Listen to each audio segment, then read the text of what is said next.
നമസ്കാരം. Raf talk ഫുട്ബോളിലേക്ക് അവർക്കും സ്വാഗതം. വേൾഡ് കപ്പിനുള്ള സ്ക്വാഡ് ഓരോ ടീമുകളായിട്ട് ഇങ്ങനെ പ്രഖ്യാപിച്ചുകൊണ്ടിരിക്കുകയാണല്ലോ. ഇന്നലെ ബ്രസീലിൻ്റെ സ്ക്വാഡ് വന്നപ്പോൾ അതിനെക്കുറിച്ച് നമ്മൾ വിശദമായിട്ട് വിശകലനം നടത്തിയിട്ടുണ്ട്. ഇപ്പോൾ ബ്രസീലുകാർ, അവിടുത്തെ football expert Rodrigo Bueno ESPN FC അവരുടെ സ്ക്വാഡ് വിലയിരുത്തുന്നത് തീർത്തും വ്യത്യസ്തമായിട്ട് തോന്നി. അതായത് കാർലോ അഞ്ചലോട്ടി ഈ വേൾഡ് കപ്പിന് ബ്രസീൽ ടീമിനെ എടുക്കുമ്പോൾ അദ്ദേഹം ഉദ്ദേശിക്കുന്നത് ഇറ്റാലിയൻ ഡിഫൻസും ബ്രസീലിയൻ അറ്റാക്കുമാണ്. അങ്ങനെ ഒരു മിക്സാണ് ഈ ബ്രസീൽ ടീം എന്ന് പറയുന്നത്. എന്താ അങ്ങനെ ഒരു വർത്തമാനം? അഞ്ചലോട്ടി ഇറ്റലിക്കാരനാണ്. ഇറ്റലി ഡിഫൻസിന് വളരെ പേരുകെട്ട ഫുട്ബോൾ ശൈലിയുള്ള ഒരു ടീമായിരുന്നു, അങ്ങനെ പറയാൻ പറ്റൂ. ഇപ്പം അത്രത്തോളം ഉണ്ടോ എന്നൊക്കെ സംശയമാണ്. അവരുടെ ടീമിൻ്റെ പെർഫോമൻസും താഴേക്ക് പോയിട്ടുണ്ട്. പക്ഷേ ആഞ്ചലോട്ടി നമുക്കറിയാം, ഇറ്റലിയിലെ പ്രമുഖമായിട്ടുള്ള ക്ലബ്ബുകളിൽ 5 വ്യത്യസ്ത ക്ലബ്ബുകളിൽ പരിശീലിപ്പിച്ചിട്ടുള്ള ആളാണ്. അപ്പം അതുകൊണ്ട് തന്നെ അദ്ദേഹത്തിന് ഇറ്റാലിയൻ ഫുട്ബോൾ വളരെ നന്നായിട്ട് അറിയാം. 1994 വേൾഡ് കപ്പ് ഫൈനൽ മത്സരത്തിൽ ബ്രസീലിനോട് ഇറ്റലി പെനാൽറ്റി ഷൂട്ടൗട്ടിൽ തോറ്റു പുറത്തായി.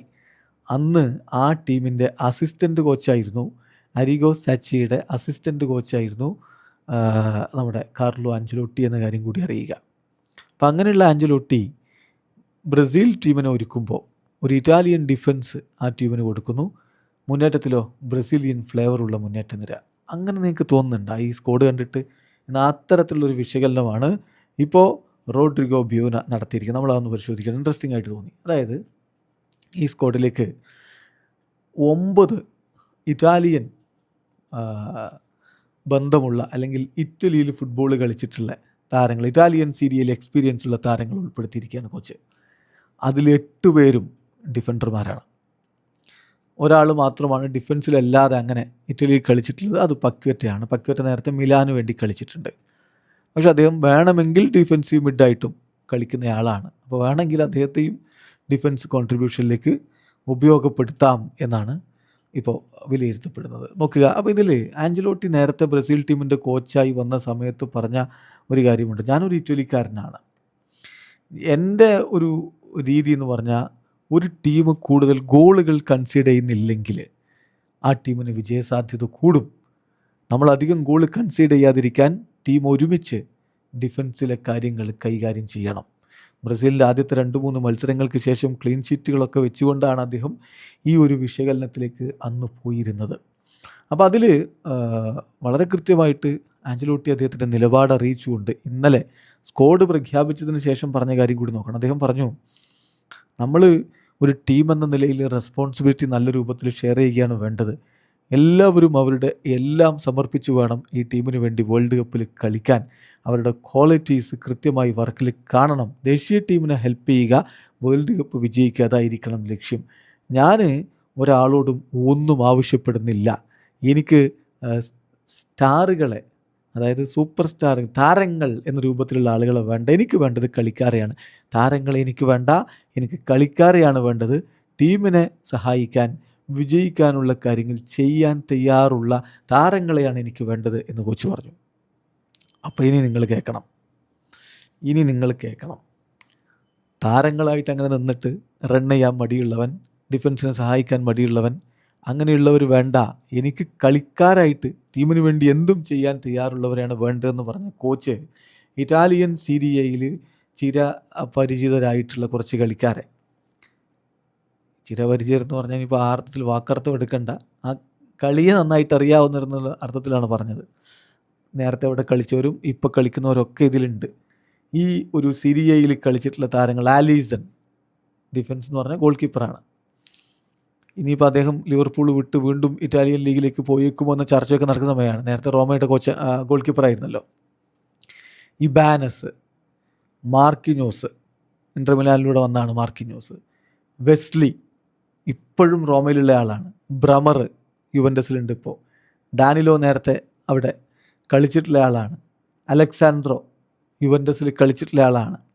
ഡഗ്ലസ് സാൻഡോസ്, യുഡിനീസിയുമായിട്ട് ബന്ധമുള്ള ആളാണ്. അപ്പോൾ നോക്കിക്കഴിഞ്ഞാൽ ഇപ്പം അവിടെ കളിക്കുന്നവരോ നേരത്തെ അവിടെ കളിച്ചിട്ടുള്ളവരോ ആയ 8 ഡിഫൻസീവ് പ്ലെയേഴ്സ് അദ്ദേഹത്തിൻ്റെ സ്ക്വാഡിലുണ്ട്. അപ്പോൾ ഇറ്റാലിയൻ ഫുട്ബോളിൻ്റെ ആ ഒരു രീതി ഉണ്ടല്ലോ, ഡിഫൻസിന് കൂടുതൽ ശക്തി പകരുന്ന തരത്തിലുള്ള രീതി, അതിനോട് നന്നായിട്ട് പരിചയമുള്ള കളിക്കാരെ കോച്ച് ഉൾപ്പെടുത്തുന്നു. ഇനി ഇറ്റലിയുടെ കാര്യത്തിൽ നമുക്കറിയാമല്ലോ, ഇപ്പോഴും അവരെ ഡിഫൻസിൻ്റെ ഹോംലാൻഡായിട്ട് പലരും കണക്കാക്കുന്നുണ്ട്. ബ്രസീലിനെ സംബന്ധിച്ചിടത്തോളം ഇപ്പോഴത്തെ ഒരു പ്രശ്നം എന്ന് പറഞ്ഞാൽ വേണ്ട വിധത്തിൽ ടീമിനെ സഹായിക്കാനുള്ള ഫുൾ ബാക്കുമാരുണ്ടോ എന്നുള്ളൊരു ചോദ്യമുണ്ട്. അപ്പോൾ കോച്ച് എന്താ അവിടെ ചെയ്യുന്നത് നോക്കണം. അപ്പോൾ റോമയുടെ താരം വെസ്ലി ഉണ്ട്, ശരിയാണ്. പക്ഷെ മറുഭാഗത്ത് ആരെ കളിപ്പിക്കുമോ എന്നുള്ള സംശയങ്ങളൊക്കെ വരുന്നു. അപ്പോൾ കോച്ച് എന്താ അവിടെ ചെയ്യുന്നതെന്ന് വെച്ചാൽ ഫുൾ ബാക്കായിട്ടും സെൻറ്റർ ബാക്കായിട്ടും കളിക്കാൻ കെൽപ്പുള്ള താരങ്ങളെ കൂടി ഉൾപ്പെടുന്നു. ഡാനിലോ, ഫ്ലമിംഗോയുടെ ഡാനിലോ, അതുപോലെ തന്നെ ഇബാനസ്, ഇവർക്കൊക്കെ 2 റോളിലും കളിക്കാൻ പറ്റും. പിന്നെ വെസ്ലി ഇപ്പോൾ വിങ് ബാക്കായിട്ട് റോമക്ക് വേണ്ടി നന്നായിട്ട് കളിക്കുന്നുണ്ട്. കുറച്ചുകൂടി ഒഫൻസീവായിട്ടുള്ള സഹായവും അദ്ദേഹത്തിലൂടെ ലഭിക്കുകയും ചെയ്യും. അതുതന്നെയാണ് ആഞ്ചലോട്ടി ഇവിടെയും ഉപയോഗപ്പെടുത്താൻ പോകുന്നത്. അദ്ദേഹം സ്റ്റാർട്ടർ ആവുമോ ഇല്ലയോ എന്നുള്ളത് കണ്ടിട്ടുണ്ട്. ഇനി ഡാനിലോയുടെ കാര്യത്തിൽ കോച്ച് പറഞ്ഞുകൂടി നോക്കണം. ഡാനിലോ ഫ്ലമിംഗോയിൽ ഏതാണ്ട് റിസർവ് ആയിട്ടുള്ളൊരു കളിക്കാരനാണ്. എന്നിട്ടും അദ്ദേഹം വേൾഡ് കപ്പ് സ്ക്വാഡിന് ഉണ്ടാകുമെന്ന് നേരത്തെ തന്നെ കോച്ച് കൺഫേം ചെയ്തിട്ടുണ്ടായിരുന്നു. അപ്പോൾ അതിലുണ്ട് കോച്ചിൻ്റെ തിങ്കിങ് പ്രോസസ്സ് എന്താണ് എന്നുള്ളത്. ഡിഫൻസിന് പ്രാധാന്യം കൊടുക്കുക, അത് വെച്ച് ടീമിൻ്റെ ബേസ് ശക്തമാക്കുക. വേൾഡ് കപ്പിന് അങ്ങനെ തന്നെയാണ് ഇറ്റാലിയൻ ഡിഫൻസ് ഒരുക്കുന്നു. ഇനി അങ്ങനെയാണെങ്കിൽ ഇറ്റാലിയൻ ഡിഫൻസ് ഒക്കെ ആണെങ്കിലും മുന്നേറ്റത്തിലോ ബ്രസീലിയൻ മാജിക്കിനാണ് അദ്ദേഹം പ്രാധാന്യം കൊടുക്കുന്നത്. ബ്രസീലിയൻ മാജിക് എന്ന് പറയുമ്പോൾ ഡ്രിബിളിങ്, ആ ഒരു സ്പീഡ്, സ്കില്ല്, ഇതൊക്കെ ഉപയോഗപ്പെടുത്തുന്ന തരത്തിലുള്ളൊരു മുന്നേറ്റ നിര. നെയ്മറെ കൊണ്ടുവന്നതിൻ്റെ പ്രധാനപ്പെട്ട ലക്ഷ്യവും അതാണ്. കഴിഞ്ഞ 20 വർഷക്കാലത്തിനിടയ്ക്ക് ബ്രസീൽ പ്രൊഡ്യൂസ് ചെയ്ത ഏറ്റവും മികച്ച താരം നെയ്മറാണ്, നേരിൽ തർക്കമില്ല. ഇപ്പോൾ അദ്ദേഹത്തിൻ്റെ ബെസ്റ്റ് ഫോമിലാണോ ആ ലെവലിലാണോ എന്ന് ചോദിച്ചാൽ അല്ല എന്ന് പറയേണ്ടി വരും. ബട്ട് സ്റ്റിൽ അദ്ദേഹത്തിന് ടീമിൽ ഡിഫറൻസ് ഉണ്ടാക്കാൻ പറ്റുമെന്നുള്ളത് തന്നെയാണ് നെയ്മറെ കൊണ്ടുവരാനുള്ള പ്രധാനപ്പെട്ട കാരണം. എസ്റ്റവായോ പരിക്കേറ്റ് പുറത്തുപോയി, അല്ലെങ്കിൽ എസ്റ്റവായോ എന്തായാലും കോച്ച് ടീമിലെടുക്കുമായിരുന്നു. ലൂയിസ് എൻട്രീക്കെ, അദ്ദേഹം ഇപ്പോൾ സ്റ്റാർട്ട് ചെയ്യുന്നതാണ് നമ്മൾ പ്രതീക്ഷിക്കുന്നത്. ഇത്തരത്തിൽ കളിക്കാൻ കപ്പാസിറ്റിയുള്ള ആളാണ് എൻട്രിക്ക് എങ്ങനെയാണ് ഫൈനൽ മിനിറ്റുകളിൽ പോലും കളി തീരുമാനിക്കാൻ, ഡിസൈഡ് ചെയ്യാൻ കപ്പാസിറ്റിയുള്ള ഷോട്ടുകൾ തൊടുക്കാൻ കെൽപ്പുള്ളവനാണ്. റയാൻ എങ്ങനെയാണ് പ്രീമിയർ ലീഗിലേക്ക് പോയപ്പോഴും തൻ്റെ മികവിനൊട്ടും കുറവില്ല എന്ന് കാണിക്കുന്നവനാണ്. അപ്പോൾ ഒരു ബ്രസീലിയൻ ഫ്ലേവർ അവരുടെ മുന്നേറ്റത്തിലുണ്ട്. ഗബ്രിയൽ മാർട്ടിനെല്ലി ക്വിക്ക് ട്രാൻസിഷന് ടീമിനെ സഹായിക്കാൻ കപ്പാസിറ്റിയുള്ള ആളാണ്. റാഫിഞ്ഞി ആവട്ടെ, വിനി ആവട്ടെ, ഇരുപാർശ്വങ്ങളിൽ കളിക്കാൻ പറ്റും, വേണ്ടി വന്നാൽ സെൻറ്ററിലും കളിക്കാൻ പറ്റും. അതാണ് ആഞ്ചലോട്ടി ചെയ്യുന്നത്. അതോടൊപ്പം തന്നെ നെയ്മറുടെ കാര്യത്തിൽ അദ്ദേഹം നേരത്തെ പറഞ്ഞത്, നെയ്മറെ ഞാൻ കളിപ്പിക്കുകയാണെങ്കിൽ സെൻറ്ററിലായിരിക്കും കളിപ്പിക്കുക. അങ്ങനെ ചെയ്യുമ്പോഴുള്ള ഗുണം എന്താ? വിങ്ങിലാണെങ്കിൽ നെയ്മർക്ക് ട്രാക്ക് ബാക്ക് ചെയ്യുകയും വിങ് ബാക്കുമായിട്ട് കണക്ട് ചെയ്ത് നീക്കങ്ങൾ ഒരുക്കുകയും റൺ ചെയ്യുകയും ഒക്കെ കൂടുതൽ വേണ്ടി വരും. ഇത് സെൻറ്ററിലേക്ക് മാറ്റുമ്പോൾ അത്തരത്തിലുള്ള വലിയ ഒരു എഫേർട്ടിലേക്ക് നെയ്മർക്ക് പോവേണ്ടി വരില്ല. കളി മെനയാൻ വേണ്ടി ശ്രമിച്ചാൽ മതി.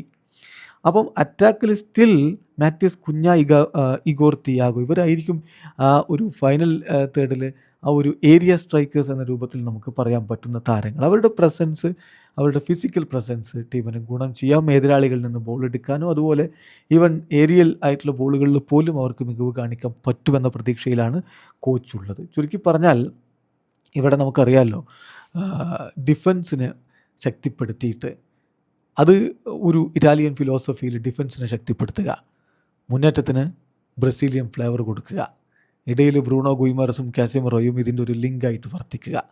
അതാണ് ഈ വേൾഡ് കപ്പിന് ഒരു വിജയ ഫോർമുലയാകുമെന്ന പ്രതീക്ഷയിൽ ആഞ്ചലോട്ടി ഒരുക്കിയിട്ടുള്ള ചേരുവകൾ. വീഡിയോ അവസാനിക്കുന്ന ഫുട്ബോൾ ലോകത്തെ കൂടുതൽ വിശേഷങ്ങളുമായി റഫ്ലക്സിൽ എത്താം.